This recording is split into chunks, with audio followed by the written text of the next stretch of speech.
আসসালাম ভাই, আমি ফেনী থেকে আসছি বহু কষ্ট নিয়ে, বুকে খুব যন্ত্রণা যে আমরা যারা সুবিধাপ্রাপ্ত তাদের আগে আমরা নিয়োগ, কিন্তু আমাদেরকে বঞ্চিত করে সরকার ওদের ওদের প্রতি জন্য সুপারিশ করছে। কিন্তু মাননীয় উপদেষ্টা বলেছেন এটা হবে সার্বজনীন বদলি, কিন্তু এটা করেন নাই।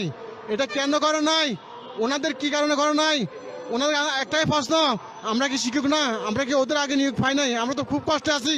কোথায় পরিবার পরিজন, কোথায় আমরা? এই অল্প বেতনে কি আমরা দূরে চাকরি করতে পারি?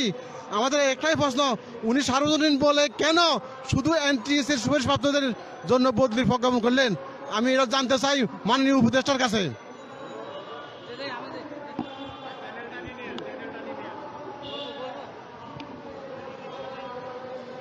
বিসমিল্লাহির রহমানির রহিম। আমি আব্দুর রহমান বাহার, সহকারী শিক্ষক, ওল্লাবাড়ি ইউনাইটেড উচ্চ বিদ্যালয়, রাজৈর, মাদারীপুর। আমি সর্বপ্রথম মাননীয় শিক্ষা উপদেষ্টাকে সাধুবাদ জানাই। তিনি বাংলাদেশের 53 বছরের ইতিহাসে যে বেসরকারি শিক্ষা এমপিওভুক্ত শিক্ষকদেরকে বদলির জন্য যে একটা প্রজ্ঞাপন জারি করেছেন, তাকে ধন্যবাদ। কিন্তু আমাদের অত্যন্ত